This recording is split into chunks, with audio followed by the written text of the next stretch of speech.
Oi, pessoal, obrigado pela atenção. Mais uma vez estamos aqui em nosso 11cast. Quando você vier a Salvador, se hospede no American Towers Hotel e tenha os melhores serviços, um excelente café da manhã, localização privilegiada, a 300 metros do Salvador Shopping, o maior shopping center do Brasil, a 3 quilômetros da praia, a 20 quilômetros do aeroporto. Quando fizer a reserva, utilize o nosso cupom 11cast e obtenha 11% de desconto. E hoje vamos tratar de um assunto que está na ordem do dia. São os chamados transtornos mentais. Para tanto, nós vamos conversar aqui com o psiquiatra Cássio Silveira, que está nos visitando hoje aqui. Cássio, tudo bom? Olá. Fala um pouquinho de sua trajetória profissional, sua formação acadêmica. Olá, pessoal, tudo bem com vocês? Eu sou Cássio Silveira, sou psiquiatra. Eu fiz minha graduação na Baiana, na Faculdade Baiana de Medicina, e a minha residência médica na UFBA, né, no Hospital das Clínicas. E ainda pude fazer uma especialização em psicogeriatria na USP. Então, e tenho alguns anos de experiência, né? Desde 2012 eu já sou médico e tenho esses anos de experiência aí tratando da saúde mental. Ok. Podemos elencar como principais transtornos mentais quais? Assim, disparado, assim, na liderança, ansiedade e depressão. São os dois que são disparados, os dois primeiros colocados. Como se fosse o Botafogo e o Botafogo e o Palmeiras seria a ansiedade e a depressão. Ainda mais após a pandemia, né, a ansiedade deu um boom. Já era uma doença bastante prevalente, né, o transtorno de ansiedade, mas depois da pandemia e alguns fatores que a pandemia causaram, né, especialmente isolamento social, o medo de adoecer, né, aumentou muito a prevalência de ansiedade. E a depressão, o próprio estilo de vida que a gente leva também ajuda bastante, né, a questão da depressão, além de fatores familiares, genéticos. Com relação, vamos começar pela ansiedade. O que é que leva o ser humano a ser tão ansioso diante dos fatos cotidianos? Por exemplo, o que eu quero dizer com isso? Eu quero dizer o seguinte: nossa vida é repetitiva. Todo dia você faz quase a mesma coisa. Então você já está acostumado a fazer aquelas coisas, né? Não é algo novo assim. Eu digo, a grande maioria, claro que eventualmente você vai se deparar com uma situação nova e vai ter que contar até 10, discernir bem antes de tentar resolver aquilo lá. Mas, via de regra, a maioria você já está familiarizado com aquilo. Então, por que as pessoas ficam tão ansiosas em fazer determinadas coisas que elas fazem todo dia? Não há nada de novo. E, no entanto, a cada momento que ela vai fazer algo repetitivo, ela fica ansiosa, nervosa, atemorizada. Muitas vezes o ansioso ele quer precipitar eventos. O dia de hoje não o satisfaz, ele já quer precipitar o que vai acontecer daqui uma semana, um mês. O porquê? O porquê desse? Qual é esse mistério que você identifica na cabeça do ansioso? Então, isso é uma pergunta muito difícil de responder, apesar, né, de parecer simples, mas o transtorno de ansiedade é exatamente isso que você descreveu. Não é uma coisa específica do tipo, eu tenho medo de barata, aparece uma barata aqui na minha frente, eu teria uma fobia grande, eu sairia correndo, liberaria um monte de neurotransmissores. Não é disso que a gente está falando. Quando a gente fala de transtorno de ansiedade generalizada, são coisas do cotidiano. Era como se eu tivesse super ansioso para vir aqui no podcast, sabe? E uma coisa que a gente sabe que vai acontecer, que provavelmente vai dar tudo certo, mas isso por si só já causa uma ansiedade muito grande. São coisas do cotidiano. Um trabalho, uma prova, uma conversa com algum amigo, isso tudo gera um gatilho de ansiedade. Existem algumas estruturas do nosso cérebro que elas nos preparam para a luta ou para a fuga. Então, exemplo, se tivesse um leão aqui do nosso lado, a gente estaria produzindo um monte de substâncias no nosso cérebro para tentar fugir desse leão, porque a gente não ia ter como enfrentá-lo, né? Então a gente ia ter que fugir. Mas esse é um perigo real, certo? Um leão poderia nos matar. Mas a nossa mente, ela é planejada, não tem um perigo real, e coisas do cotidiano são encaradas como se fosse esse perigo real. Então era como se vira o podcast e estivesse dando um recado para o nosso cérebro, como se fosse um leão que fosse me ameaçar. E isso acaba que deflagra alguns sintomas que são semelhantes a quando a gente toma um susto, né? Como a gente tem um medo excessivo, nosso coração acelera, a gente começa a ficar com falta de ar, pode ter tremores e sudorese na mão, pode ter a questão de a pupila fica mais dilatada, a boca fica mais seca. Então, assim, como a gente vai sendo preparado para fugir. Só que não tem uma ameaça real, a ameaça é imaginária. A percepção é imaginária. Então, a gente precisa entender, e parte do tratamento já está nisso, da gente poder redimensionar. Olha, calma, isso tudo que está acontecendo são coisas do cotidiano, você faz todos os dias igual. Não tem por que você ter uma reação tão exagerada. E a medicação, ela diminui esses neurotransmissores que eu citei, especialmente noradrenalina. Dá uma diminuída, dá uma acalmada. Cortisol, noradrenalina. Um dos aspectos da pessoa ansiosa é desenvolver, potencializar o medo, que eu entendo assim. Outra coisa que remete para uma característica do ansioso é a impositividade. O ansioso, ele não é uma pessoa positiva, ele enxerga tudo como uma certa ameaça, como uma coisa ruim e tal. Por que se desenvolve na pessoa ansiosa esse sentimento de negatividade? E mesmo que você esteja num dia perfeito, que tudo está dando certo, mesmo assim parece ter alguma coisinha no ouvido do ansioso assoprando lá, olha, vai com calma, você pode escorregar, você pode cair e tal, mas não vai escorregar, não vai cair, está tudo legal. O universo contribui para que tudo dê certo nesse dia, ou em vários momentos de sua vida. E, no entanto, o ansioso, ele sempre duvida de que a vida vai dar certo para ele, que tudo vai se encarregar de chegar onde deveria chegar, do ponto de vista da realização de algo. E, no entanto, ele duvida de si próprio. Como é que ele pode introduzir esse pensamento de que ele não vai conseguir, eu vou perder, eu sou um coitado e tal? Dá para explicar esse excesso de negatividade? Sim, sim. Existe uma tendência à catastrofização. Isso faz parte até do critério diagnóstico mesmo. As ameaças são percebidas como ruins. Então, se você for parar para analisar o nosso dia a dia, a maioria das vezes ocorrem coisas boas.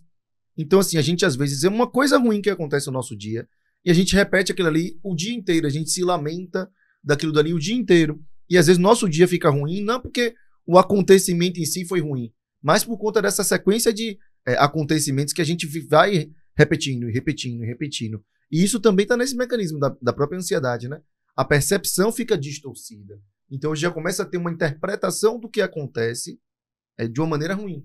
Aquilo que poderia acontecer, sei lá, se eu tropeço e caio, para uma pessoa que é mais positiva, falando, graças a Deus, não machucou nada aqui não, que bom, vou seguir. Para um ansioso, tá vendo que eu não sei fazer nada direito, eu vivo caindo, meu dia vai ser ruim porque eu já tropecei, já comecei meu dia tropeçando.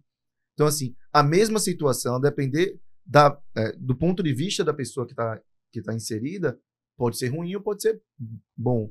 E para o ansioso, tem essa tendência à catastrofização, tem essa tendência a ter experiências ruins. E experiências ruins vão sucedendo experiências ruins. Então, se uma coisa acontece ruim, a gente já começa a interpretar tudo ao nosso redor como ruim. E o contrário, né? Quando uma coisa começa a dar certo, a gente começa a perceber, olha, eu sei fazer isso. Olha, vai dar bom. E uma das coisas da psicologia positiva, que é uma especialidade, né, da psicoterapia, que é para poder fazer com que o indivíduo seja exposto a situações positivas. A sensação de que eu consigo ser funcional, consigo fazer as coisas bem, me empoderam para realizações maiores. Então, a gente sempre fala assim com um paciente que é mais ansioso, comece fazendo uma coisa que você gosta, uma coisa pequena. Você não precisa ir naquele problema maior, naquela dificuldade maior que você tem. Comece a fazer uma coisinha certinha. Você começa a fazer uma coisa, você começa, consegui. Fiz a primeira coisa. Eu vou conseguir fazer a segunda, a terceira, a quarta, a quinta. Mas eu preciso começar de algum lugar. Mesmo que a nossa cabeça, como você falou, tenha aquela vozinha interna, aquele pensamento de rapaz, tenha cuidado, tenha medo. Parece que é o diabinho, né, que está no seu ouvido. A gente vai contrariar essa vozinha aqui, esse pensamento, e vai fazer. Uma vez que a gente consegue fazer, a gente, deu certo. Eu consigo fazer as coisas, eu sou um fazedor. Então, eu vou me empoderando para poder fazer mais e mais e mais. Tá, e esse quadro de ansiedade, do ponto de vista da ciência, ele é reversível? Totalmente. Controlável, né? Quando a gente fala em reversível, é difícil a gente reverter. Mas é que nem, por exemplo, a pessoa que tem pressão alta. Tem como eu reverter a pressão alta? Não tem. Agora, tem como controlar. A pessoa usa, às vezes, uma medicação, faz um exercício físico, tira o sal da dieta, a pressão regulariza, não é verdade? Então, a pessoa que tem um transtorno de ansiedade, Mas você não acha, consigo controlar. por exemplo, que o próprio desenvolvimento da mente, quando a pessoa tem consciência de que ela é portadora daquele tipo de enfermidade e ela quer resolver aquilo e depende única e exclusivamente dela, ela pode reverter isso aí sem recorrer à medicação? Sim, sim. Ainda mais em casos Aí mais é leves, a questão de você mentalizar mesmo aquilo, mentalidade, né? perfeito. Entender o problema que você possui e fazer. É como um drogado, por exemplo. Não sei se a comparação é adequada. A pessoa que é Só que o drogado. drogado é um nível muito mais Porque, intenso, né? porque, Mas uma comparação. porque o drogado, ele, mesmo que ele se submeta a tratamento, que ele fique internado e tal, ele só vai sair daquilo se ele quiser. Perfeito. Não é medicamento, é ele. Entender que aquilo lá é um suicídio praticamente e a passos largos que ele está cometendo. Isso a gente chama de para-suicídio. Porque o suicídio é o ato em si, né? Que atenta contra a nossa vida. E tem as atitudes que a gente toma ao nosso dia a dia, que são pequenos passos, né? Então a gente chama de para-suicídio. Sei. Então, nesse sentido, mas só para não deixar você sem resposta, a nossa mentalidade de fato contribui muito. A grande questão é que às vezes a pessoa está num nível tão alto da ansiedade que ela não consegue dar esse primeiro passo. Ela precisa de ajuda, medicamentosa inclusive, para poder às vezes sair e dar o primeiro passo. E aí sim ela consegue continuar, tirar a medicação e ficar bem. Agora, muitas vezes quando a pessoa tem um grau de ansiedade assim, que principalmente tem muita esquiva. O que é a esquiva? Vou dar um exemplo. Se eu acho que vir ao podcast é uma coisa ameaçadora, eu chego e ligo pro Felipe e falo, Felipe, ó, não vou. Sabe o que acontece na mesma hora? Graças a Deus que nada, ia acontecer alguma coisa de ruim, eu tava com um pressentimento ruim, ó, eu resolvo aquela situação, né? Agora, por quê? E aí eu acabo fazendo o quê? Contribuindo para piorar lá na frente. Né? Eu conheço pessoas que são muito ansiosas, entendeu? E às vezes até quando a pessoa está empenhada em fazer algo e tudo dá certo, ao invés dela relaxar, sentir aquela satisfação, não, podia ser melhor. Sempre tem um porém, sempre tem que ter uma coisa que embaça, entendeu? Mesmo que ela tenha tido resultado naquilo que ela se propôs a fazer, ela mentalia, não, podia ser melhor. Por que eu não fiz? Foi Quer sorte, dizer, né? Isso aí você está alimentando a sua doença. Perfeito. Você não está combatendo. Perfeito. Você está fazendo ela prosperar cada vez mais. E quando a gente pensa na terapia, ajuda exatamente nessa mentalidade. De poder entender, olha, perceba ao seu redor, tá dando tudo certo, cara. Não tem nada ao que mudar nesse sentido, sabe? Nesse caso, a terapia de grupo é a mais indicada, não é? A terapia de grupo é a terapia individual. Efeito comparativo, né? Porque quando você está em grupo, na terapia, acho que um ajuda o outro, né? Perfeito. Quando você está isolado, você não está tendo... Você não está se espelhando em nada. E você quer ver o que é interessante na terapia de grupo? Não sei se é pertinente Aqui isso. no Brasil, a terapia de grupo não é tão forte como lá fora. Nos Estados Unidos, então, terapia de grupo tem grupo focal para quase tudo. E sabe o que é o bom, o potencial da terapia de grupo? Quando a gente pensa assim, ó, se eu tenho um grupo de ansiosos, uma coisa é eu, enquanto médico, falar sobre ansiedade, eu não estou sofrendo. Outra coisa é uma pessoa que está sofrendo algo semelhante a mim, falar, olha, eu sofri, eu fiz isso daqui, eu melhorei. Eu consigo ter uma empatia, eu consigo me projetar naquele indivíduo.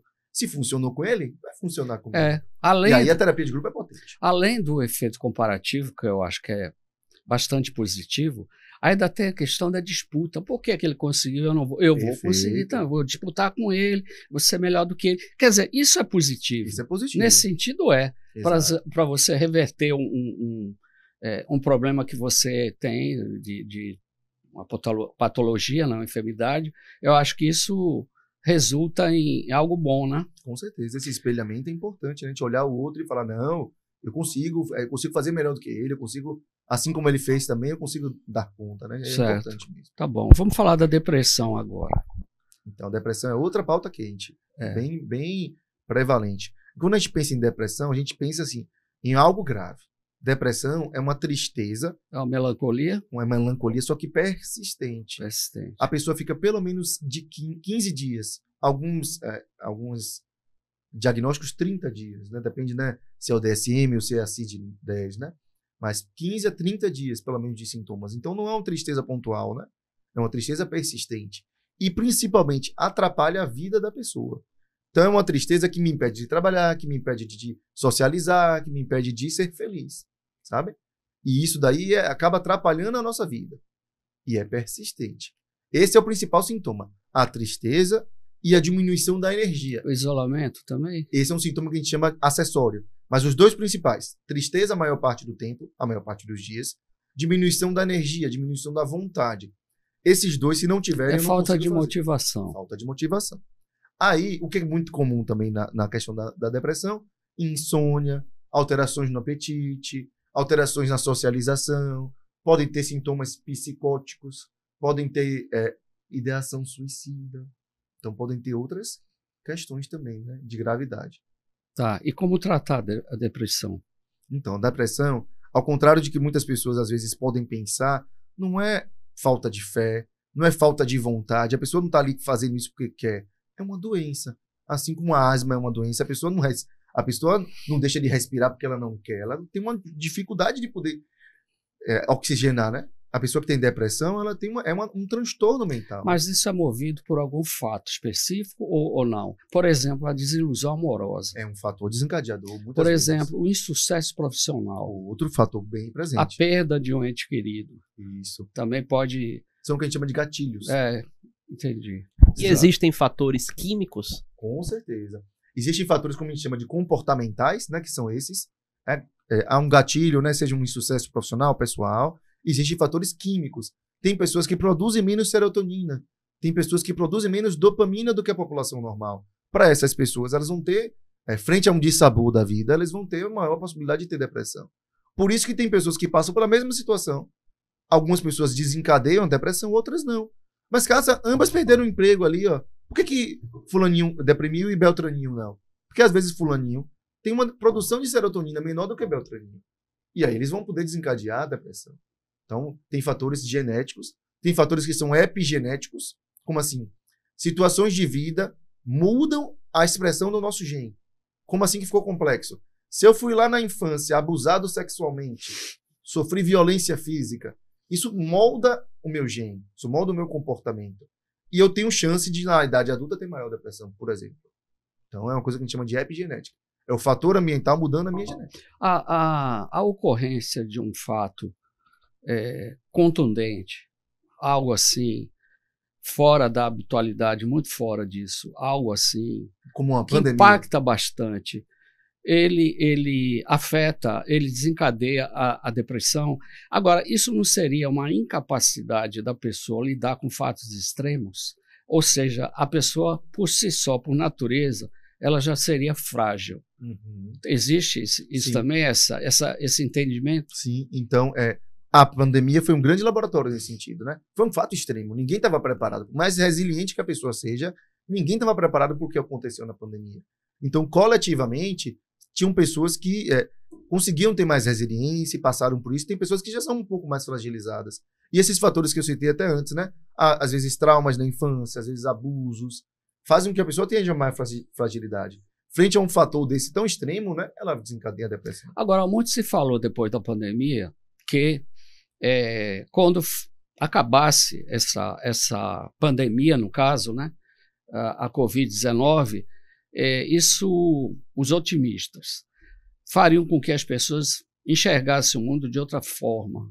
As pessoas se tornariam melhores. Uhum. Já teve o inverso também, em menor proporção, porque eu acho que a positividade nesse aspecto, nessa conjuntura da pandemia, digamos assim, lá para 2021 até 22, né, 2022 até, mas sobretudo 2020, 2021, que foi o auge, né, da Covid, o mundo afora. Então, muita gente tinha esse discurso, tá? Inclusive eu, né? Porque eu fui vítima, assim, entrei no olho do furacão. Eu achava, e acho ainda, que as pessoas, muita gente, não vou dizer todo mundo, né? Sairia e saiu melhor. Como é que a psiquiatria vê essa expectativa diante de um fato tão avassalador que foi a pandemia? Assim, ó, de maneira geral, a gente tem experiência com outras catástrofes. A pandemia do Covid foi um pouco diferente, eu vou explicar o porquê. Normalmente, quando tem uma grande catástrofe, as pessoas se unem. As pessoas têm uma ajuda, uma cooperação, solidárias. se solidarizam, né? Só que a pandemia foi o quê? Isolamento. Então, assim, ó, por mais que todo mundo estivesse sofrendo, as pessoas não podiam estar juntas, porque se tinha um entendimento de que estarem juntas pode aumentar a propagação do vírus. Então, essa pandemia foi uma coisa sui generis, né? Porque nunca aconteceu antes na história. Mas o isolamento não poderia acarretar profundas reflexões? As pessoas estavam dentro de casa, estavam fazendo alguma coisa, lendo tal, e tendo oportunidade de enxergar o mundo de outra forma. Pelo menos eu penso assim. Claro que nem todo mundo vai nessa toada, não tem essa compreensão, não tem essa abertura mental. Mas eu achava que isso poderia acontecer. Eu posso até falar de causa própria. Poxa, eu acho que eu saí melhor da Covid do que quando eu entrei. De todos os aspectos. Entendeu? Quem me conhece sabe o que eu estou falando, né? Mas tem muita gente que talvez tenha sido até pior, né? Não sei. Como é que você enxerga isso? Qual é essa leitura que você faz disso? Eu acho que a Covid foi uma grande incubadora. A tendência natural da pessoa foi ampliada. Se a pessoa já tem uma tendência a ser mais positiva, achar que o mundo vai melhorar, isso amplificou assim vezes 10. Se a pessoa já era mais negativa e já não tinha essa capacidade, né, de poder analisar e fazer essa autoimagem, ela já não vai conseguir ter uma boa experiência. Eu acho que potencializou muito o que cada pessoa já trazia dentro de si, de maneira geral, assim, sabe? Porque, querendo ou não, a gente foi obrigado, a gente tirou abruptamente boa parte do nosso lazer, boa parte da nossa ocupação, né? A gente foi meio que obrigado a fazer algumas reflexões, né? Para as pessoas que não gostavam de fazer isso, elas não tinham muita outra opção, né? E aí isso foi um grande acelerador para algumas pessoas, né? Uhum. E por outro lado, outras pessoas tiveram uma dimensão maior do mundo, né? Porque o mundo não é apenas o que a gente faz no dia a dia. A gente tem que ter reflexões assim muito mais amplas, né, do que é o nosso limitado papel aqui na Terra. A gente pode fazer muita coisa. O mundo está aí para ser explorado. O que existe, na verdade, é que boa parcela da população é acomodada, né? Então, está satisfeita com isso, não se questiona por que a gente vive, por que a gente existe. Como é que aconteceu isso? Ninguém faz essas perguntas, né? Mas vamos voltar ao nosso papo aqui. Querendo ou não, as pessoas valorizaram algumas pequenas coisas que a gente tinha, alguns pequenos privilégios que a gente sempre teve, né? Que privilégio a gente poder ir num cinema, que privilégio a gente poder ir num teatro, para quem gosta, né? Poder ir para uma praia. Abruptamente a gente foi ceifado disso, né? E a gente começou a valorizar depois que a gente pôde voltar, né? Como é bom a gente poder, sabe, encontrar os amigos, como é bom a gente poder ter um momento de lazer, né? E isso mudou, né? A mentalidade de algumas pessoas, né? Quem está disposto a aprender com a situação, né? 100 anos antes houve a gripe espanhola, que matou muito mais gente do que a Covid-19. E lá em 1919, né, que foi exatamente esse ano que houve a gripe espanhola, ou 18, não lembro, acho que 18 ou 19. As condições de mortandade eram coisas assim aterradoras. As pessoas morriam no meio da rua, né, e eram recolhidas com carroças, porque não havia transporte coletivo, enfim. Era tudo muito precário, o país era muito pobre e tal. Então, tudo isso a gente conhecia pela história. A gente sequer iria imaginar que 100 anos depois haveria uma pandemia de proporção mundial, né, e não só localizada. Exato. Porque a movimentação humana, hoje em dia, você está lá no Extremo Oriente, você chega aqui em 2, 3 dias trazendo a doença, espalhando, enfim. Perfeito. Esse efeito foi devastador, né? E não escolheu classe social, pegou todo mundo, né? Bom, quais são os outros transtornos mentais que a gente poderia falar? Seria a depressão, já falamos, ansiedade, já falamos, talvez, a bipolaridade. Assim, talvez, assim, pensando em prevalência, né, a gente falou os dois mais prevalentes, correto? Mas pensando até atualmente, a gente está tendo um fenômeno que chama muita atenção para a gente que trabalha com saúde mental. A epidemia de jogo patológico. Sim. E eu queria aproveitar, né, o espaço que me foi dado para a gente poder falar um pouco sobre isso. Vamos, apesar de a prevalência ainda estar aumentando cada dia mais, não é tão prevalente quanto a ansiedade e depressão. Mas principalmente jovens e principalmente do sexo masculino têm sido assim, muito afetados pela questão do jogo patológico. O que é o jogo patológico, Cássio? É uma pessoa que ela perde, ela começa a jogar, as bets, né, as casas de apostas esportivas, e esses joguinhos, né, que eu não vou citar nomes, mas jogos de caça-níqueis e de roletas, né, eles acabam que eles dão um influxo de dopamina muito alto para a pessoa. Ela tem uma satisfação, um prazer de poder ter a possibilidade de mudar de vida, de ganhar muito dinheiro num curto espaço de tempo. Só que deflagra um mecanismo do nosso cérebro que a gente perde o botão de parar. Então a gente começa a jogar e a gente perde esse botão de parar. E o que é que acontece quando a gente perde esse botão de parar? A gente começa a perder, porque a maioria das pessoas, infelizmente, perdem nesses jogos. A banca acaba sempre ganhando mais do que o jogador. E o que acontece? Como eu comecei perdendo, eu tenho que ganhar o que eu já perdi. Tenho que recuperar o que eu já perdi. Agora chegou no momento que eu não consigo deixar simplesmente esse dinheiro que eu perdi. Eu tenho que recuperar. E nessa tentativa de recuperar, eu acabo fazendo o quê? Perdendo mais. E perdendo mais. Perdendo mais. Fazendo dívidas. Envolvendo familiares. E se envolvendo socialmente. Ficando na mão de agiotas muitas vezes. E eu recebi pacientes no consultório com a lama aqui assim no pescoço. Que já não conseguiam mais se mexer sozinhos. Que precisavam de ajudas. Que precisavam ter esse sangramento estancado, senão iam literalmente morrer, né? Então, é um alerta que a gente tem, principalmente nos jovens, de que buscam esse ganho rápido, esse dinheiro rápido. E muitas casas esportivas, né, casas de aposta, falam como se fosse invista o seu dinheiro, como se fosse uma forma de você multiplicar o seu dinheiro, e não é dessa forma. A maioria das pessoas perdem, infelizmente, né, com a aposta de maneira geral, e é um grande alerta que a gente tem que fazer. Quando você vier a Salvador, se hospede no American Towers Hotel e tenha os melhores serviços, um excelente café da manhã, localização privilegiada, a 300 metros do Salvador Shopping, o maior shopping center do Brasil, a 3 quilômetros da praia, a 20 quilômetros do aeroporto.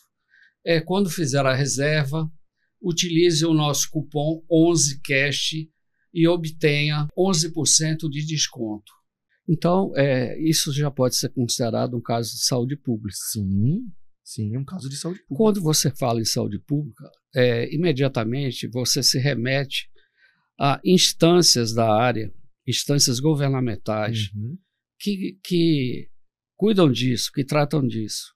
Nesse caso específico, qual seria o papel aí no caso do Ministério da Saúde, das secretarias de saúde, dos governos estaduais, governo federal? Recentemente, né? Qual é a saída para isso? A proibição efetiva? Então, a grande questão recentemente, não se tinha nem regulamentação, né?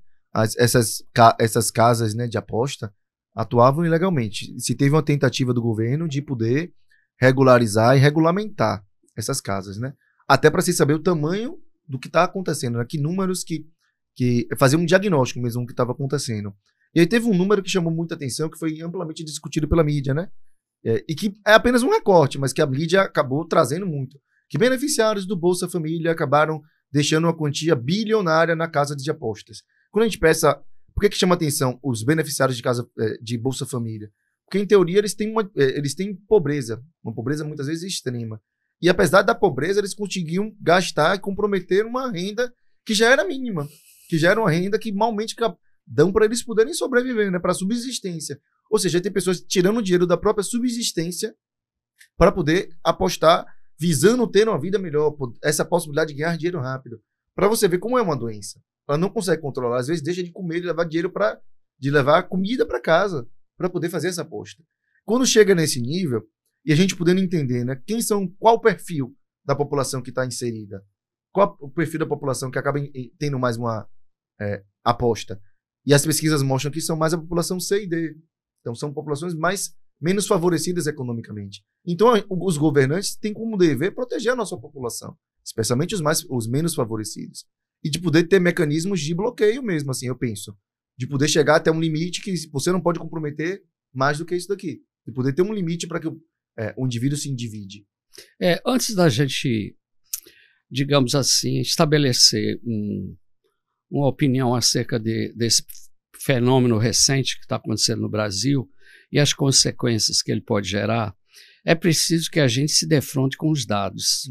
O próprio governo divulgou que 40%, salvo engano foi 40%, dessas apostas que são feitas utilizaram o Bolsa Família. Exato. O Bolsa Família é R$680, né? Essa mesma informação estatística do governo, ela disse que, em média, essas pessoas apostam R$600. Ora, como é que a pessoa ganha R$680 mensalmente no Bolsa Família e aposta a quase totalidade desse recurso nesses jogos, nessas bets? É uma conta que não fecha. Eu sei que isso não é da área da saúde, do problema em si, o que acarretou. Eu estou tratando da questão da origem. Como é que isso aí não tem lógica? Esse negócio aí está errado. Então, o próprio governo informou uma coisa que não se explica. Ou tem muita gente recebendo Bolsa Família indevidamente, né, para poder apostar quase que o valor total do que recebe, ou então tem que ter outra explicação. Essa é uma questão que não tem a ver com a consequência. Mas eu estou levantando essa questão e o governo não respondeu até hoje. Mas se você for parar para poder ver, quando a gente pensa em um problema de saúde pública, né, a gente não adianta a resposta ou a solução desse problema não envolver a sociedade como um todo.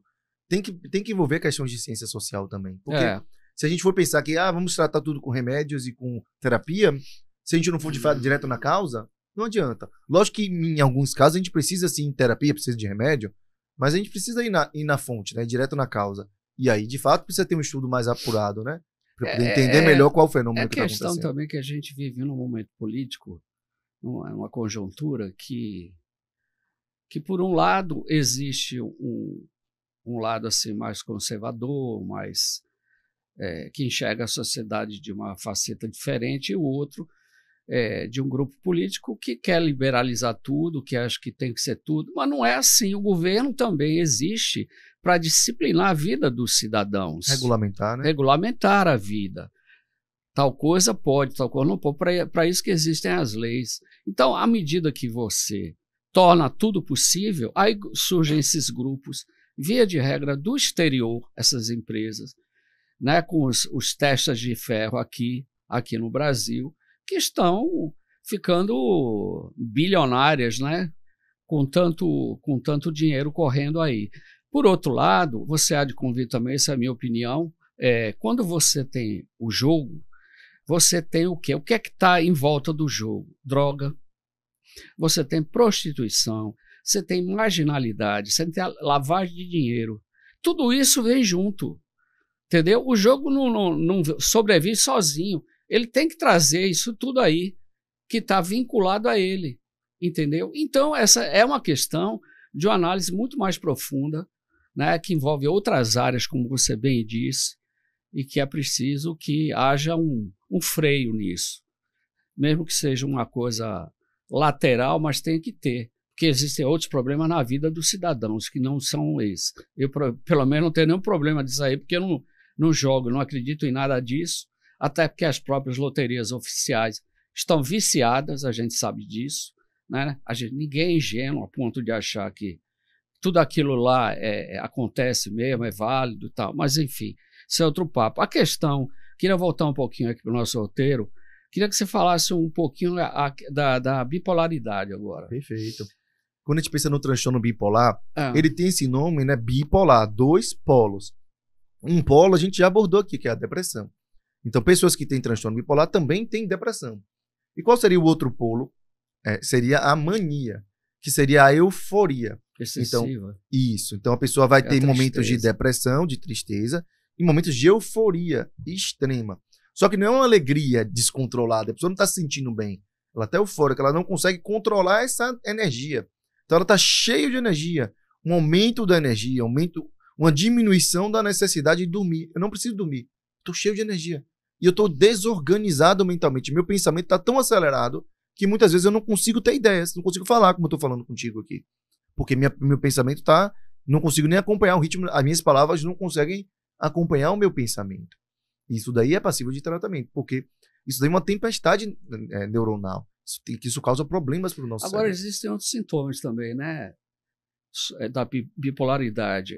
Me corrija se eu estiver errado. Por exemplo, a pessoa se acha perseguida. Isso. Né? Vigiada. que é o sintoma alguém me psicótico. vigia. Existe isso também, né? Isso, pode ocorrer. Não é obrigatório, mas é bem prevalente. Outra coisa que é bem prevalente, o que a gente chama de delírio. Principalmente delírio de grandiosidade. Então eu me acho rico, poderoso, sabe, cheio de potencialidades, sendo que na maioria das vezes não descola com a realidade.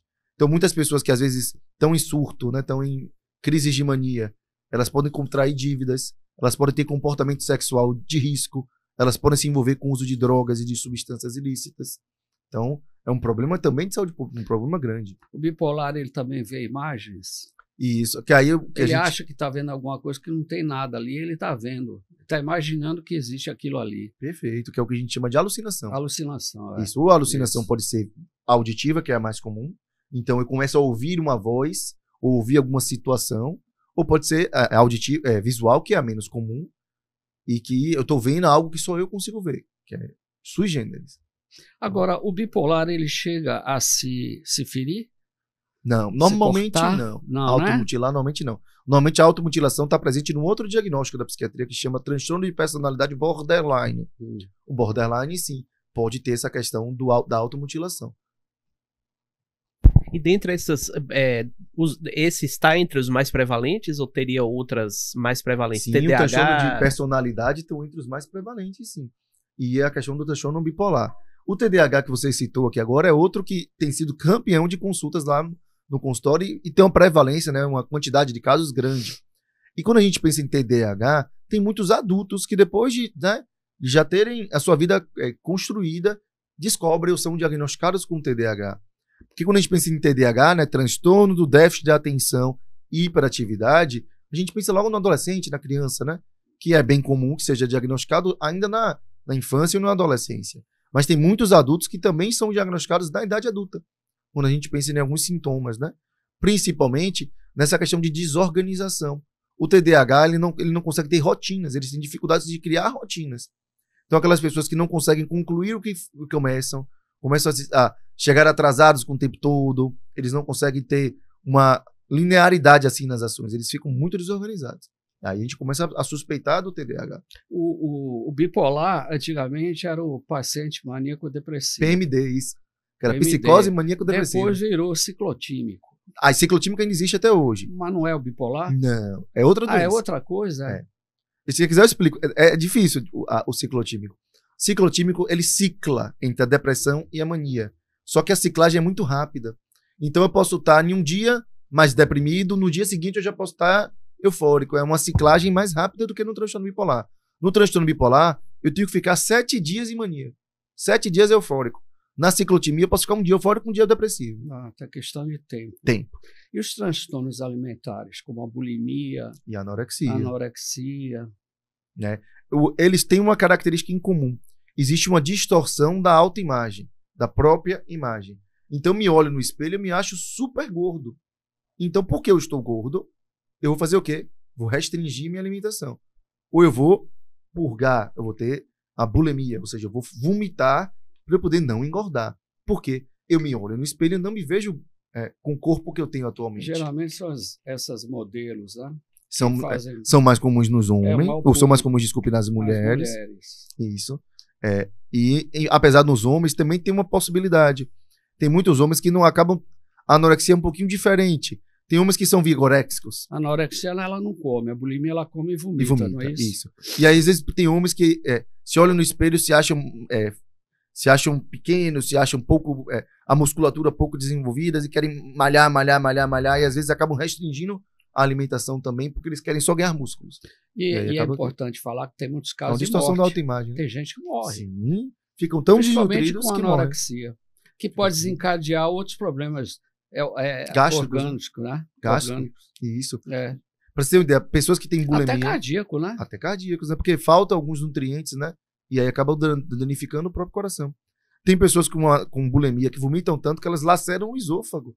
Vomitam sangue. Então, assim, pode ser um grau muito grande, né? De sofrimento, né? E de complicações. E a esquizofrenia, você tem casos? Sim, a esquizofrenia... Quando a gente falou do bipolar, né, que a gente falou da psicose, né? A diferença do bipolar pro esquizofrênico é que... É real e imaginário, né? Exato. Só que na esquizofrenia, essa psicose é a base da doença.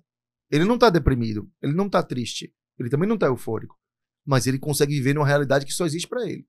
Então, às vezes, o esquizofrênico, ele interpreta situações do cotidiano como se fossem autorreferentes. Então, você agora penteou o cabelo, né? Passou a mão na testa. Aí ele já encara isso como se fosse algum sinal. Sinal, é. Ah, então quer dizer que vai acontecer algo de ruim comigo, né? É, Não, poxa, eu só cocei porque eu tava coçando aqui. Não, não. Vai acontecer algo de ruim comigo. é. Então ele já começa a ter uma interpretação errônea, né, da realidade. Um delírio. E é bem Ele comum. tem alucinações e visões também. Isso, alucinações auditivas ou visuais. Delírios. E tem agressividade, né? É, Agressividade motora, agressividade perda verbal, do interesse também pelas coisas. pelas coisas e principalmente pelas pessoas, né? É. Eles ficam mais embotados E afetivamente. eles têm também ataques, ou aí já é epilepsia. Não, ataque você fala assim de crise É, convulsiva? crise. Não necessariamente. Não. Eles podem ter agressividade. Ataque de fúria mesmo, né? Mas não. Eles crises são pessoas convulsivas. que não sentem emoção, não. Não, sentem. Sentem. Sofrem. Só que às vezes a expressão, que é o que a gente chama de afeto.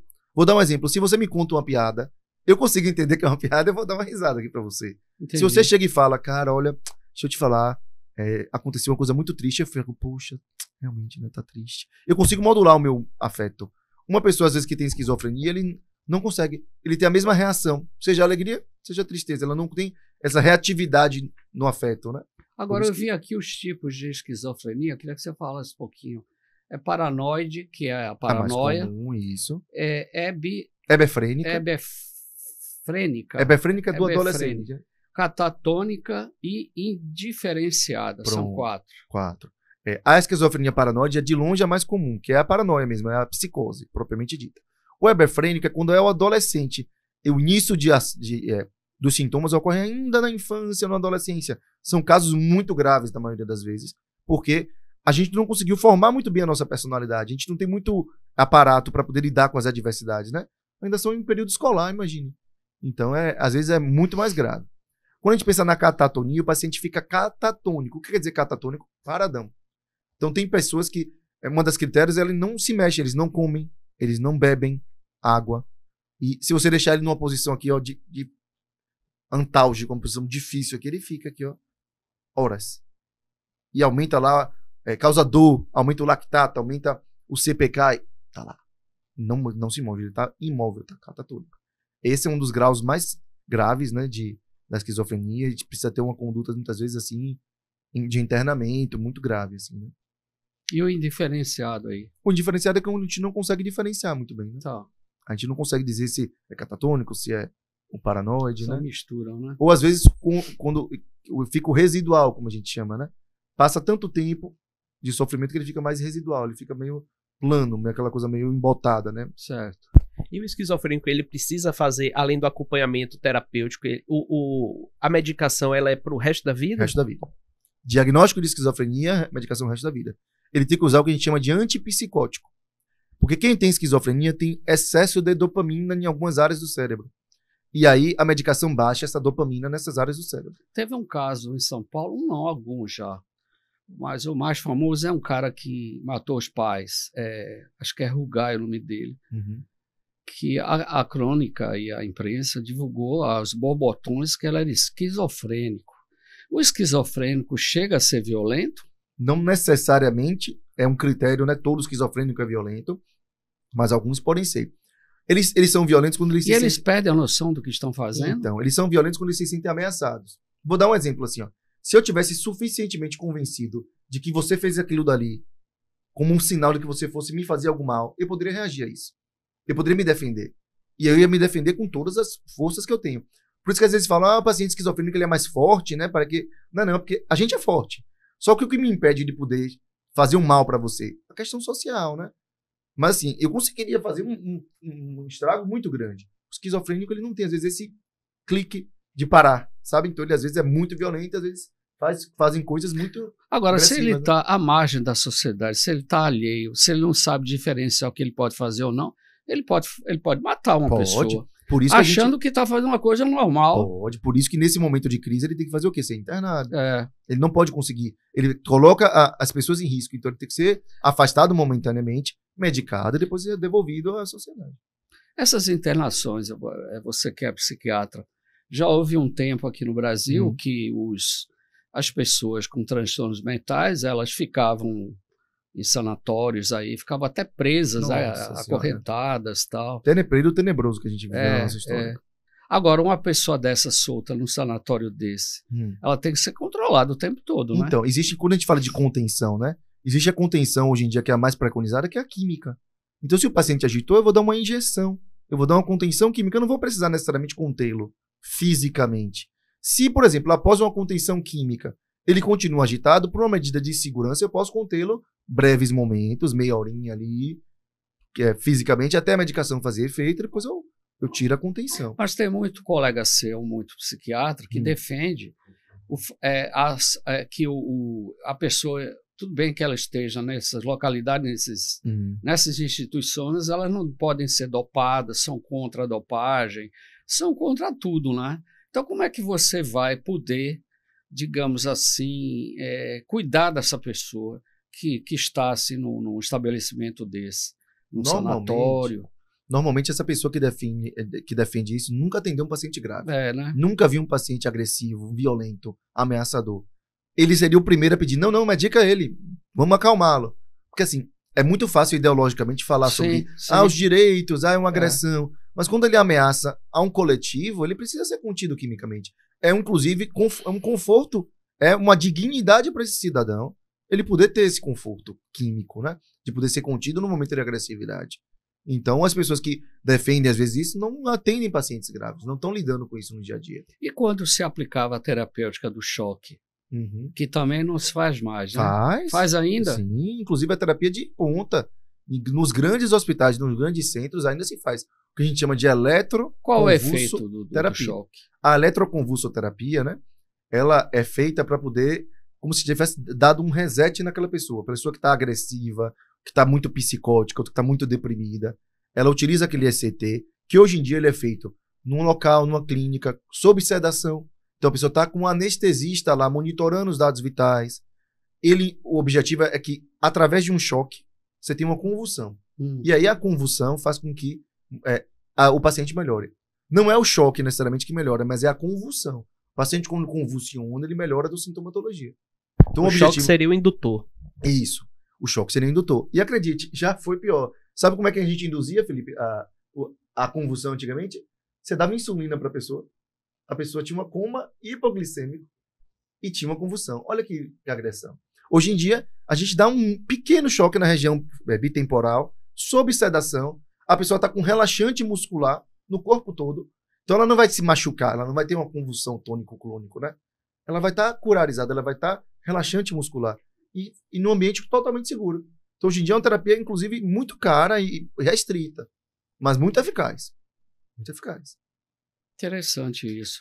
Agora, vamos falar de uma coisa que é um transtorno mental também do nosso mundo contemporâneo, pós-moderno, como se queira chamar. Antigamente, na minha época, isso não tinha maiores consequências. Isso acontece no âmbito escolar, que é o chamado bullying. Em priscas eras, as crianças, claro, uns ou outros se chateavam, mas se vivia, né? O quatro-olho, quando tinha óculos, o bolo fofo, quando era gordo, caveirinha, quando era magrelo, por exemplo, o ruivo, que era a gente chamava de ferrugem, né? Porque dizia-se se o cara se molhasse, ele se molhar na chuva vai enferrujar porque é ruivo e tal. E vivia-se. Hoje em dia, tudo é motivo para as crianças se melindrarem. Isso chega a ser um problema mesmo? Com certeza. Que as famílias vivem? Sim, um problema grave que aflige os nossos jovens. E se você for parar para poder ver, antigamente na nossa época chamava de gastação, né? Um fica gastando o outro. Só que tem grandes questões. Quando várias pessoas se juntam para poder gastar ou para poder pirraçar uma única pessoa, essa pessoa não consegue se defender. E digo mais, antigamente era restrito ao período escolar, beleza? Eu ia pro colégio de manhã, as pessoas me gastavam, faziam bullying comigo de manhã. Hoje em dia, com o advento do celular, isso é 24 horas. Não tem escapatória para essa pessoa, muitas vezes. E aí o que acontece? A pessoa, muitas vezes, tem ideação de morte, ideação de suicídio. porque ela não sabe lidar, ela não consegue, às vezes, ter uma escapatória.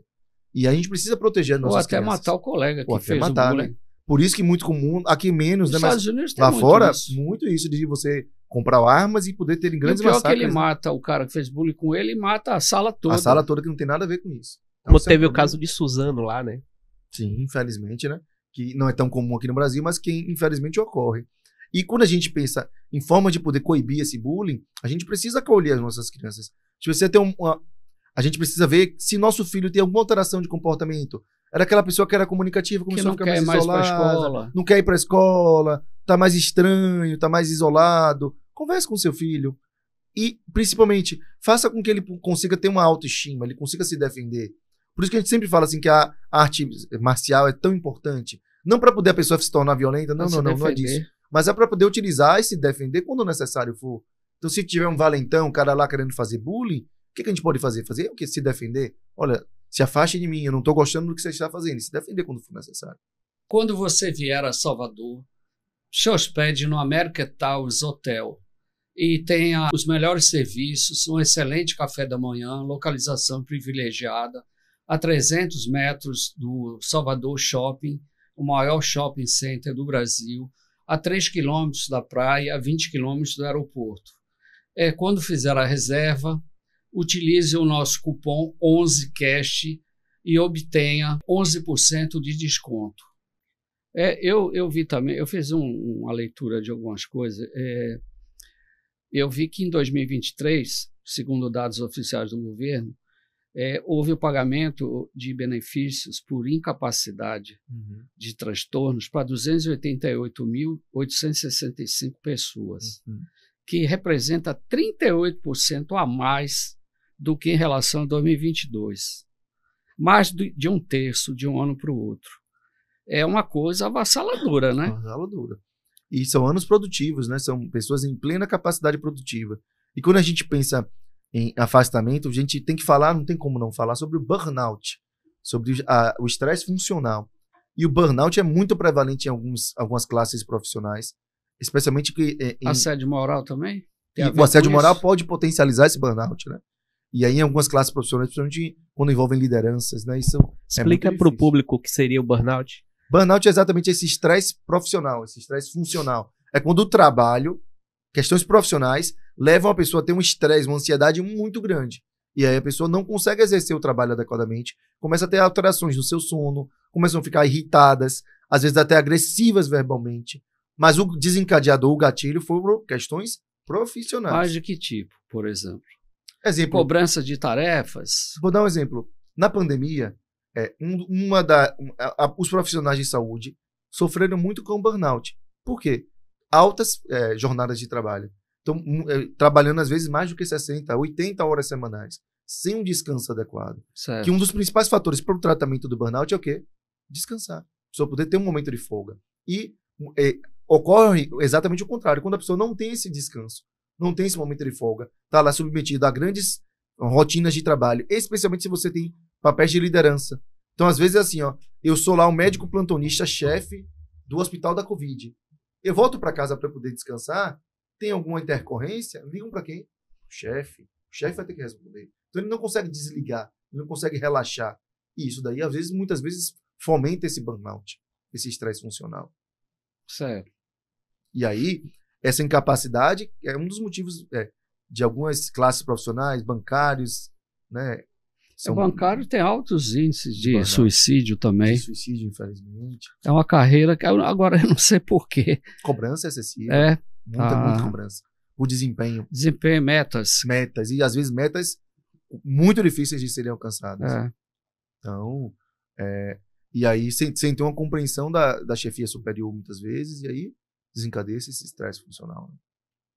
Agora, o desenvolvimento dos transtornos eu vi aqui, pode acarretar, por exemplo, lesões autoprovocadas. Também diz que dobrou nos últimos 20 anos, de 7 mil para 14 mil, esse tipo de consequência. De automutilação, como a gente chama, né? Isolamento, falta de vínculos sociais, isso a gente já falou até. Outra coisa, incerteza quanto ao futuro. Isso é uma coisa que deve acometer muitos jovens, né? Exato. Muitas profissões. A falta de perspectiva, né? Muitas profissões tradicionais que existiam, sempre existiram, estão deixando de Agora, ter relevância, né? Mas ao mesmo tempo, veja bem, aí eu quero dar meu depoimento. Por exemplo, eu sou de outra época, né? Morava em outra cidade, fora do estado e tal, e acredito que aqui também era assim. Os jovens tinham propósitos na vida. Eu quero, quando eu tiver mais idade, eu quero ser um profissional da área tal, enfim. O que eu vejo no mundo atual é que os jovens não se preocupam com o futuro. Eles acham que o futuro nunca vai chegar. Não sei se você concorda comigo. Não, e digo mais, eles querem só ganhar dinheiro muitas vezes. Eles querem ser ricos eles não querem começar por e baixo. famosos. Eles não querem trabalhar e galgar ao longo de anos. Não, eles querem dinheiro rápido. Por isso que volta, né, a questão das apostas, das bets. Por que elas ganham tanto espaço entre os jovens? Porque eles não querem galgar. E não querem estudar também. Eles querem uma coisa mais... Ao tal do nem trabalha, nem estuda.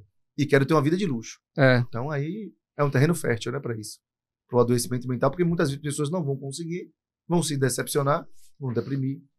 E às vezes as redes sociais vendem para o jovem um sonho, uma vida que não existe, né? Exato. Só existe para quem está vendendo. Ali que e nem para ele, muitas vezes. Muitas vezes. Mas às vezes esses influencers, né, eles têm um papel que são fundamentais. Eles às vezes vendem esse sonho, vendem essa perspectiva, e às vezes de uma maneira irresponsável, né? Visando só o próprio lucro, o próprio bolso, né? Sabendo que aquele ali só vai prejudicar quem está utilizando, principalmente quem divulga algumas formas de aposta online, né? Sabe que a maioria das pessoas que apostam perdem, eles ainda falam, olha, vocês estão vendo esse carrão aqui de luxo que eu tenho? Esse carrão eu consegui porque eu apostei. E muitas vezes eles sabem que não foi dessa forma que ele conseguiu, né? Eles são irresponsáveis. A questão do diagnóstico precoce para alguma dessas doenças. Como é que você pode desenvolver um diagnóstico precoce, que é uma forma até melhor de tratar o problema? Para tudo, né? De que forma? Para cada uma dessas aí? Observação, primeiros sinais, como é que se dá isso? Pensando na ansiedade, né, que foi o primeiro que a gente falou. Exatamente. A ansiedade, a gente às vezes só consegue diagnosticar quando já explodiu um transtorno. Só que antes de explodir esse transtorno, começam a dar alguns sinais. Então a pessoa começa a ter alterações no seu sono, começa a ficar impacientes, irritadas com pequenas coisas que elas antes não ficavam irritadas. Isso já é um sinal para uma pessoa mais observadora de, opa, eu não estou me sentindo bem. Tem algo que está mudando. Preciso ter atenção. Então, é o primeiro ponto, né?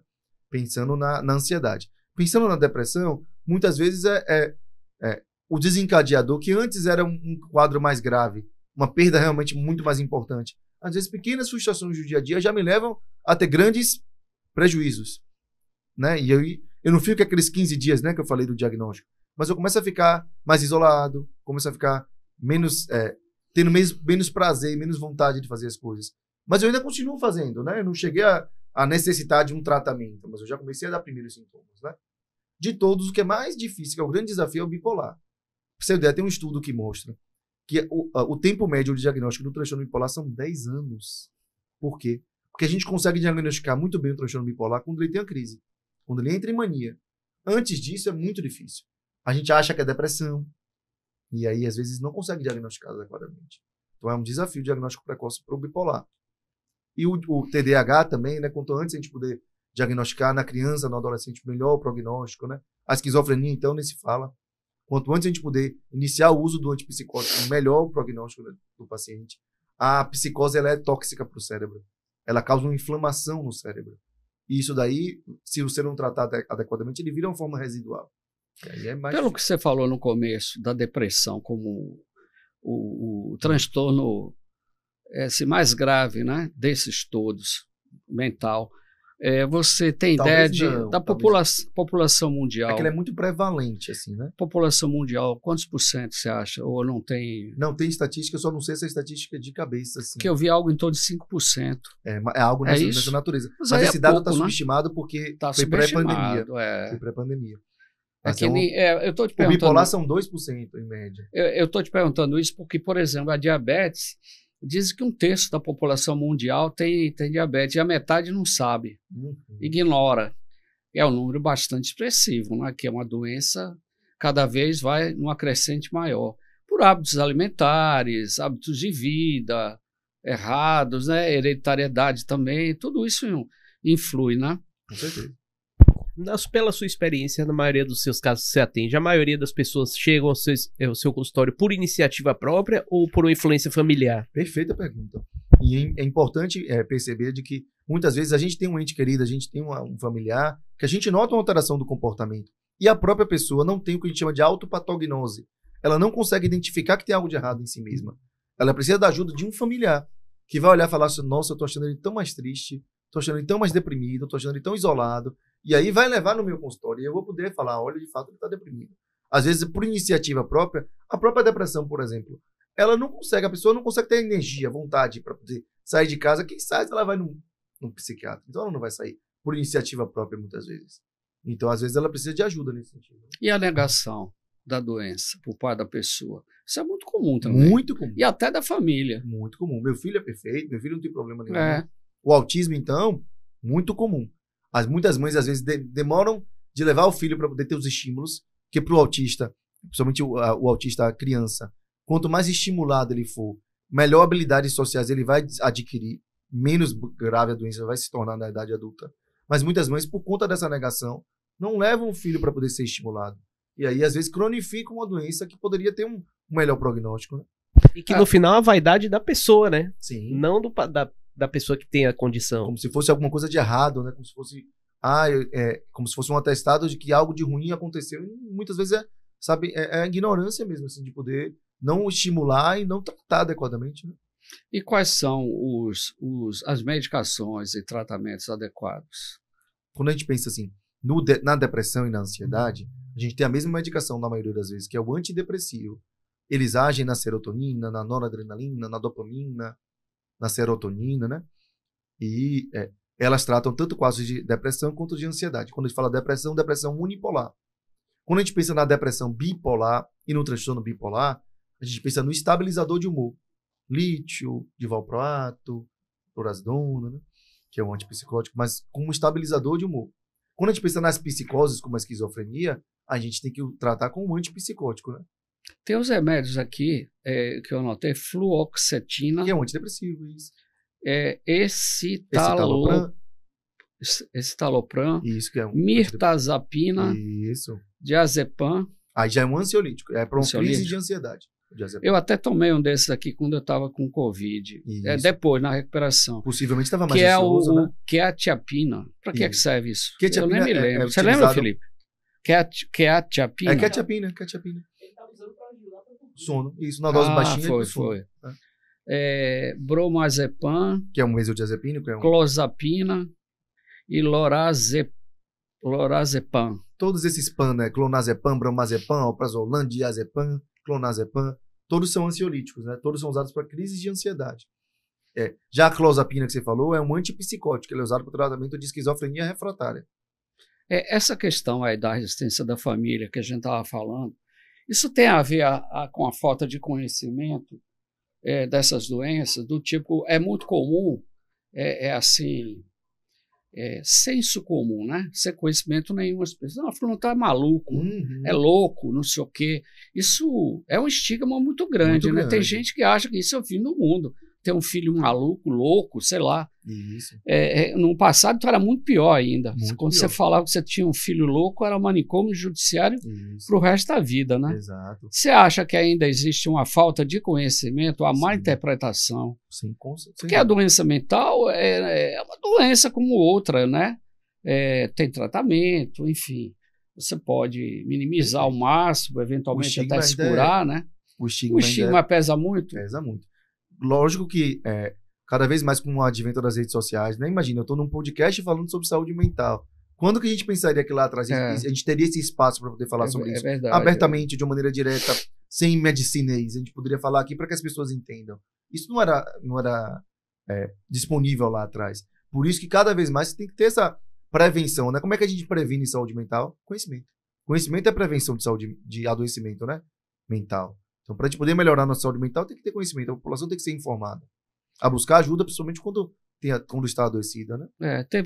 Teve alguns casos recentes que a saúde mental ela ingressou no esporte. Teve aquela ginasta americana, Simone Biles, que há 4 anos, na Olimpíada anterior, ela desistiu da Olimpíada porque ela estava Isso. com esse problema, né? Teve outros esportistas também, menos Isso. famosos e tal. Isso, o Como é próprio que você vê isso aí? surfistas, né? O próprio É, Ítalo. é o excesso de cobrança também, porque imagine essa ginasta. Veja só, tudo aquilo que ela tem que botar sobre os ombros, responsabilidade do tamanho do mundo, que ela tem que ganhar tudo. Exatamente. E tudo de ouro, não pode ser nem prata. Exatamente. Como é que uma pessoa resiste a uma sobrecarga dessa de cobrança excessiva? Exato, como É o nome diz. A gente complicado, né? falou isso hoje sobre o quê? Burnout. Banal. Só que pense num atleta de alto desempenho. É. Para ele poder executar aquela série lá, cravada, bonita e ganhar uma medalha de ouro, quantas Sem e erro. quantas e quantas e quantas e quantas vezes ele teve que repetir, teve que treinar. E quando você está na Olimpíada, você está no holofote. E o treinamento? Quem vê as dores delas, quem vê as angústias, quem vê as noites mal dormidas, quem vê os choros, quem vê os analgésicos que as pessoas têm que tomar, ninguém consegue ver. É. Não se dá mídia para isso. E hoje em dia, muitos atletas só são valorizados no período das Olimpíadas. Lá fora, até que nos Estados Unidos, que se fomenta o esporte, né? Esporte amador. Você consegue até se ter uma vida digna, mas aqui, ou você ganha uma medalha, ou você não é nada, infelizmente. E aí, muitas pessoas se sentem pressionadas a poder ter o melhor desempenho. E aí vem o adoecimento. Aí você vê aquele nadador americano, Michael Phelps, o cara ganha 30 medalhas, velho. Quer dizer, um cara desse, ele deve se achar o super-homem, né? Na cabeça dele. Se ele tiver um autocontrole muito grande, exato. o cara pode se achar, Acima sei da lá, lei. o cara deve se achar que ele não anda, ele flutua, né? Acima da lei, acima Acima de tudo, de tudo. Então precisa ter um controle mental. Por isso que a psicologia no extraordinário, esporte né? hoje em dia está em alta. O esporte de alto rendimento, você tem que ter um controle, Tem que ter. Fórmula 1 e outros Tem que ter. esportes aí, né? Tem que Você ter imagina uma você equipe. dentro do carro a 350 por hora durante 2 horas. O menor erro aí, você já foi embora, né? Exatamente. Então, realmente, é algo incrível. Por isso que a né? psicologia no esporte é uma subespecialidade que está cada vez mais em Isso, voga, né? Mas ainda assim tem muita resistência, né? Tem muitos clubes de futebol que não tem psicólogo nenhum. Eles acham que isso é uma coisa dispensável, né? E isso que eu preciso dedicar meu dinheiro para outras questões, né? E muitas vezes a base de tudo, né, tá na nossa saúde mental. Se eu não estiver bem para poder chutar a bola e fazer um gol, não adianta eu ter o melhor atleta, né? Principalmente quando pensa assim, atletas que tiveram grandes lesões. Por exemplo, Neymar lesionou o joelho, está quase 1 ano sem jogar. Você acha que ele volta com a mesma cabeça? A pessoa tem que ter um acompanhamento para poder... É difícil, né? O holofote continua nele e ele vai voltar com o mesmo desempenho, as dúvidas e as angústias. E a ansiedade, e o futuro, né? E o pensamento no futuro. Como é que fica? E a idade já está chegando para ele, Exato. né? A questão do tratamento, Cássio, o tratamento somático e o psicoterapêutico, eu queria que falasse um pouquinho disso. Isso. Que devem andar de mãos dadas, né? O melhor tratamento possível. O somático é você somatizar a doença? Isso? A somatização é uma das... Você reconhecer a doença? Não é isso? Quando a gente fala em somatização, é quando uma causa mental dá um sintoma físico. Vou dar um exemplo. Entendi. Eu tenho gastrite porque eu estou ansioso. O nome disso é somatização. Entendi. E aí a gente tem que tratar esse somático, esse corpo, né, com remédios. E o psicológico seria a atuação do psicólogo, do terapeuta. Para eu poder entender que aquela dor de barriga ali é porque eu estou ansioso. Eu estou ansioso porque eu não estou sabendo lidar com minhas emoções. Eu não estou sabendo dar limite ao meu trabalho, eu não estou sabendo dar limite ao meu parceiro, eu não estou sabendo conseguir pensar, estar no momento presente. E aí a gente precisa indicar isso. Você acha que a medicação sempre tem que fazer parte do tratamento? Não, de hipótese nenhuma. Quando a gente pensa num transtorno grave, sim. Quando a gente pensa num transtorno grave, a medicação sempre tem que estar presente. Num quadro mais leve, a gente pode fazer só a terapia. Terapia é um tratamento importante, fundamental, eficaz, e para quadros leves pode ser o único tratamento. Não precisa necessariamente ter uma medicação. Casos moderados e graves não tem melhor opção do que a medicação. E graças a Deus que temos as medicações. Em um futuro não muito distante, não tínhamos. Simplesmente sofria e não tinham o que fazer. No caso de você não utilizar a medicação, conforme você falou, você acha que caberia a prática de... como é que eu posso falar? Exercícios alternativos do tipo meditação, fazer yoga. Com certeza, mindfulness. Isso tem um efeito bom também. Tem um efeito bom. Tem efeito reverso também? Inclusive, já tem comprovação científica, não é uma coisa assim de, senso comum. Não, não, não. Tem diversos estudos científicos mostrando a eficácia mesmo disso, com o tratamento. Então, e não tem grande efeito colateral do tipo assim, pode piorar, dificilmente piora. Você acha que os orientais, eles recorrem a esse tipo de expediente, até para isso também, efeito curativo? Sim, a nossa vida no Ocidente é muito mais ansiogênica do que a vida no Oriente, porque eles acabam, desde a infância, a serem estimulados a poderem falar sobre seus próprios sentimentos, a poder ter essas práticas alternativas. Eles já lidam com isso na própria escola. E isso já lidam com a morte de uma maneira diferente do que nós aqui do Ocidente. Eles aceitam claramente. Aceitam claramente, né? Que é um ciclo, né? Que é uma fase. É uma impermanência aqui na Terra. Exato. Agora, queria te falar sobre... você estava falando aqui, deixa eu ver o que é isso aqui, 4. Sintomas e diagnóstico aqui. Mudança de humor repentina, já falamos. Alteração de comportamento, problemas para expressar ideias. A pessoa que não sabe verbalizar. Dificuldade de concentração e raciocínio. Dificuldade de conviver com pessoas. Diagnóstico, aí seria o caso, no caso aqui, diagnóstico, psicólogo, psiquiatra, esses são os profissionais que lidam com isso. Psicanalista. Isso, que é uma subespecialidade da psicologia. A entrevista com a pessoa e a avaliação cognitiva e emocional faz parte também? Com certeza. Da prática desses profissionais? A gente chama de anamnese. Para eu poder entender o que está passando com cada paciente, eu tenho que ouvi-lo atentamente, com tempo, né? Sobre o que ele está passando. E a gente faz isso através da anamnese, que é essa escuta ativa. Até pegando o gancho dessa pergunta, quais seriam as formas de abordagem de tratamento terapêutico mais utilizadas, mais comuns? Até a sua também que você utiliza. Sim, sim. Quando a gente pensa na terapia, de maneira terapia, né? Quando a gente pensa em psicoterapia, tem diversas abordagens. A que tem maior respaldo científico, a terapia cognitiva comportamental. É a que tem mais respaldo científico. Que é aquela questão de mudar o comportamento que vai mudar a nossa cognição. Então, esse é o que tem mais respaldo científico, que é o behaviorismo, né? Que é o comportamento. Esse é o que tem mais respaldo, né? E todas as comportamentais. Behaviorismo é o quê? Eu estudei até isso, eu não estou lembrado mais. É quando a gente pensa na palavra em inglês, né? Psicologia social, isso? Também faz parte da psicologia social, mas quando a gente pensa em inglês, comportamento é behavior, né? Então, é uma abordagem que visa mudar o comportamento do indivíduo. Postula-se que se eu mudar o meu comportamento, eu vou mudar a minha cognição. E eu vou ter menos sintomas. Exemplo, se eu tenho medo de ir ao mercado, porque eu tenho medo de que algo de ruim vai acontecer, eu vou te estimular a você, de fato, mudar esse comportamento. Aos pouquinhos você se empoderar para ir até o mercado. E aí eu vou mudar esse medo que eu tenho de multidões, exemplo. Entendeu? Então, isso é uma terapia comportamental. Mas tem outras abordagens, né? Junguiana, tem psicanálise. Isso são abordagens de psicoterapia. Quando a gente pensa na psiquiatria, a gente tem muito essa questão, tem as subespecialidades. Tem o psiquiatra do idoso, né, e do adulto, que sou eu, né? Tem o psiquiatra infantil e da adolescência, tem o especialista em álcool e drogas, tem o psiquiatra forense. Eu trabalho apenas com adultos e idosos, né? Então, acaba que muito nessa questão da escutativa, né? E essa coisa que está em alta agora de constelação familiar, psicanálise... Quando a gente pensa em terapias alternativas, como a gente chama, não tem respaldo científico. Então, assim, a constelação familiar são terapias que podem ter sua validade para um pequeno grupo de pessoas, mas que não são práticas que são estimuladas normalmente, como científicas, né? Não tem um respaldo muito bom. Hipnose, constelação familiar, cada indivíduo pode fazer de acordo com a sua própria vontade, mas não é uma coisa que eu, enquanto médico, psiquiatra, vou estimular meus pacientes a fazerem.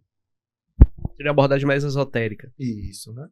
E aí, se a pessoa tem vontade de fazer isso, ok, que vá por meios próprios, mas eu não estimulo meus pacientes a fazerem. Até porque, muitas vezes, a própria constelação familiar que você citou, vão trazer questões, vão fazer emergir questões da família. E às vezes, o profissional não vai lidar com aquilo dali, ele não está fazendo terapia. Ele simplesmente atendeu aquele grupo de pessoas ali, fez a constelação, cada um vai para o seu canto. E aí? E aquelas questões que emergiram? Onde vão ser abordadas? Muitas vezes não vão ser. E aí vão causar um sofrimento. Quando você vier a Salvador, se hospede no American Towers Hotel e tenha os melhores serviços, um excelente café da manhã, localização privilegiada, a 300 metros do Salvador Shopping, o maior shopping center do Brasil, a 3 quilômetros da praia, a 20 quilômetros do aeroporto. Quando fizer a reserva, utilize o nosso cupom 11CASH e obtenha 11% de desconto. Questão religiosa perpassa esse problema de transtorno mental? Pensa que é um tema que eu adoro falar sobre ciência e religião. Pensando em religiosidade, não estou falando de nenhuma religião específica, mas de religiosidade, né? Espiritualidade, religiosidade. Os estudos mostram que quem tem religiosidade tem menos doença mental. E quem tem doença mental tem doença mental mais leve. Isso são dados científicos, independente de sua fé. Se você é espírita, se você é do Umbanda, se você é do Candomblé, se você é católico, se você tem fé, acredita que tem algo superior a você, que vai lhe dar uma esperança para você ter um melhor prognóstico. Então, por isso que eu, na minha consulta, sempre falo sobre fé. Porque, independente, tem muito respeito, né? Porque é um terreno que tem que ser tratado com carinho, porque quando a gente fala da fé, a gente fala de uma coisa muito individual, muito intrínseca do indivíduo, né? Eu tenho que ter respeito sobre todas as fés. E poder entender que, opa, se você tem uma fé, você vai me ajudar. Então eu vou trazer você pro meu lado, eu não vou querer te afastar, não falar sobre esse assunto. Mas falar com respeito e com autonomia, né? Isso é importante. Então você consegue utilizar a fé até como uma ferramenta do tratamento. Como uma ferramenta de potencializar esse tratamento, sem dúvidas, sem dúvidas. É uma boa notícia quando o paciente chega para mim e fala, eu tenho a religião XYZ. Cara, eu fico super feliz. Porque a partir dali a gente pode motivar. Pensa assim, ó, se eu acho que eu tô depressão, se eu acho que eu tô deprimido, eu me sinto triste. E eu olho pro meu futuro, eu não vejo perspectiva. Aí eu chego e falo, olha, acredite que o bom Deus vai te prover. Você vai ter um futuro melhor. Acredite na sua fé. Cara, ele já consegue ver um futuro positivo. Ele crê em alguma coisa. Ele crê em alguma coisa. Isso é terapêutico. Outra questão que eu queria te perguntar é sobre o nível de escolaridade das pessoas que sofrem de transtornos mentais. Existe alguma diferenciação entre uma pessoa que tem, falar no coletivo, que tem baixa escolaridade, um grupo, e outro que tem uma escolaridade elevada? Existe alguma diferenciação ou não tem nada a ver isso, um com o outro? De maneira geral, doença mental não escolhe cor, gênero, escolaridade. Entretanto, as classes sociais menos favorecidas, por terem menos acesso a um tratamento... Elas têm dificuldade de entender. Não, às vezes não tem acesso a um tratamento eficaz, precoce, cronificam muitas doenças. Então, às vezes, você tem uma ideia, eu estava vendo ontem o debate lá de São Paulo e um dos candidatos trouxe que a fila para poder ter acesso, às vezes, a um psiquiatra lá em São Paulo, 1 ano. Aqui não é diferente. Então, às vezes, no SUS, no Serviço Único de Saúde, né, a gente não tem acesso com saúde mental. Então, eu estou com um sintoma aqui hoje, eu vou marcar uma consulta, às vezes, no SUS, demora 1 ano, já cronificou. Então, assim, enquanto que se eu tenho uma condição social melhor, e quando eu falo condição social e escolaridade estão muito linkadas, né? Se eu tenho uma maior escolaridade, na maioria das vezes eu tenho uma melhor condição social, então eu vou poder ter mais acesso à saúde. Mais nesse sentido. Mas a esquizofrenia pode pegar filho de pobre, filho de rico, igualmente. Não tem uma maior prevalência, não. Não, mas eu digo assim também, do ponto de vista de você saber que você tem aquilo. Você tem mais facilidade de compreender de elaborar, não? Talvez sim. O de nível mais elevado. É mais fácil, né? Você poder elaborar, ele pode até identificar os próprios sintomas. Né? Ele pode até estudar o problema que ele tem, ele pode até pesquisar e tal, procurar soluções. Por exemplo, quem tem um problema como eu tenho, eu sou diabético. Então, o meu médico, ele acha que ainda vai haver cura da diabetes, sim, a médio prazo, não longo nem curto. Ele crê, ele é um profissional gabaritado e tal, e eu procuro me informar também sobre caminhos que possam minimizar o problema, né? Sobretudo a parte da natureza, de produtos assim que você pode extrair aí, coletar, enfim, que pode lhe fazer bem, né? Então é isso. Bom, o que mais podemos falar que eu não lhe perguntei e que está em aberto? Mas pode falar. Não, mas quando a gente pensa assim, talvez a única coisa que a gente não falou muito foi sobre o autismo. A única coisa que talvez a gente não explorou tanto... Então fale. Quando a gente pensa assim, o autismo, principalmente eu queria trazer o recorte para o autismo no adulto. Muitas pessoas que pensam, Cássio, eu tenho dificuldade de lidar com pessoas, de entender ironias, de entender piadinhas. Cara, será que eu sou autista e nunca fui diagnosticado? Quando a gente pensa no autismo, as pessoas que têm o transtorno do espectro autista, né, que chama TEA, elas têm dificuldade no que a gente chama de teoria da mente. Calma que eu explico. O que é a teoria da mente? É poder entender um padrão de comportamento. Vou dar um exemplo só para vocês entenderem. Suponhamos que eu esteja aqui, ó, de cara fechada. Você esteja falando comigo, eu estou aqui, sabe, de cara fechada, expressão, ó, meus olhos estão caídos, eu estou de braços cruzados. Você vai olhar para mim e falar, ô, rapaz, o que está acontecendo? Você está chateado? Uma pessoa que tem autismo, ela não vai conseguir entender isso. Ela vai falar, tá, ele está de braço cruzado. O que quer dizer isso? Então, por isso que, quando é diagnosticado lá na criança, eu posso chegar para minha criança e falar, ó, tá vendo? Ó, deve estar chateado. Toda vez que você vê alguém assim de braço cruzado, ó, veja que ele pode estar chateado. Pergunta a ele se ele está chateado. Você vai desenvolvendo essa habilidade social. Um adulto, ele já cresceu sem essas habilidades, muitas vezes. Nunca foi estimulado. E aí, às vezes, para dar o diagnóstico é muito difícil, porque é aquele aluno aluno que foi tido como tímido, como introspectivo, sabe? E muitas vezes, eles acabam compensando, eles têm alta habilidade, às vezes, em alguns outros aspectos. Então, a socialização está ruim, mas às vezes ele é um gênio da matemática, às vezes ele consegue ser uma pessoa que se comunica bem. E aí, isso meio que uma coisa vai compensando a outra. E esse diagnóstico muitas vezes não é feito. E é por isso que fala, Cássio, agora tem um boom de autista, né? Todo mundo agora é autista. Não é isso, não. É porque as pessoas agora estão buscando ajuda. Estão podendo entender, fazendo lá as escalas de diagnóstico e falando, será que eu tenho autista? Será que eu tenho autismo? Vou lá procurar o Dr. Cássio para poder ter um diagnóstico. E aí, na hora que vê, pode ser o caso. Entendeu? Entendi. Mas acho que a gente conseguiu dar um aparato geral, assim, de muitas coisas, né? De muitos transtornos, né? E talvez se eu pudesse só falar algo, é que muitas vezes nós somos procurados, nós psiquiatras, nós psicólogos, quando já tem um problema. E quando a gente pensa em política de saúde pública, o ideal seria o quê? Antes do problema existir, a gente poder ser ajudado. Então, estimular práticas de saúde, né? Então, poder estimular a educação física, né? As pessoas se mexerem, as pessoas poderem ter momentos de lazer, de descanso. Tudo isso é importante a gente ter cuidado da nossa saúde mental. E aí não adoecer. E aí ter menos pacientes que adoeceram, né? Seja de ansiedade, seja de depressão, de qualquer outra doença. Tá bom. Felipe? Bom, Cássio, deixa aí seus contatos. Certo. Tá? Pra gente finalizar aqui nosso papo. Eu Rede social. Pode ficar à vontade. Gostaria de muito Agradecer a vocês aqui da UziCast pelo convite. Eu fico muito espero honrado. Que você tenha gostado gosto das sim. nossas perguntas aí. Sim. Foi um bate-papo tranquilo, leve, né? Então eu gosto de poder conversar, que tira um pouco desse estigma, né? Que a gente falou um pouco, né? Para que as pessoas ouçam esse podcast e falem, poxa, eu imaginaria que o psiquiatra fosse me avaliar o tempo todo e fosse me julgar. Não, a gente vai te acolher. Um bom psiquiatra tem a capacidade de poder ouvir mais do que falar. E poder acolher o paciente que está num momento de sofrimento. Então, eu agradeço muito a oportunidade de poder estar aqui. E a gente conversar com um psiquiatra também, de uma maneira muito tranquila, muito leve, assim, escanteia um pouco aquela ideia que principalmente o povo de antigamente achava que quando você recorria a um psiquiatra, que você não estava bem das ideias, não. Está tentando, né? Não é verdade? Sim, eu acho que ainda tem um pouco isso, né? O pessoal mais antigo, o pessoal às vezes, do interior do estado, muitas vezes tem esse pensamento ainda que é equivocado. Pô, aquele cara é louco, ele vai no psiquiatra. Tá rasgando dinheiro. Tá xingando a mãe. Exato.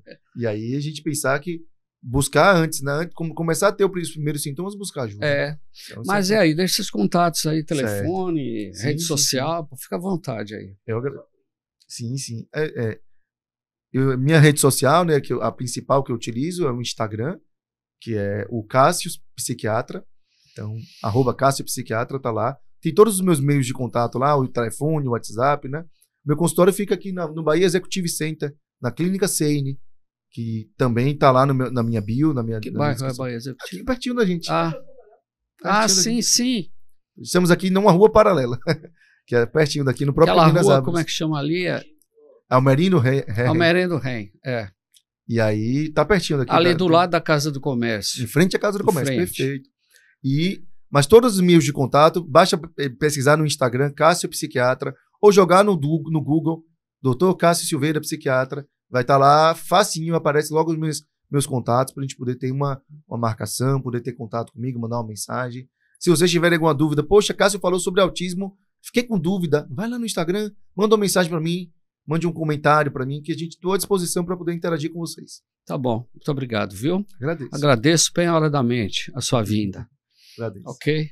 E para vocês que estiveram conosco até aqui, espero que tenham gostado e nos prestigiem, façam assinatura do nosso 11cast. Para tanto, basta acionar o sininho.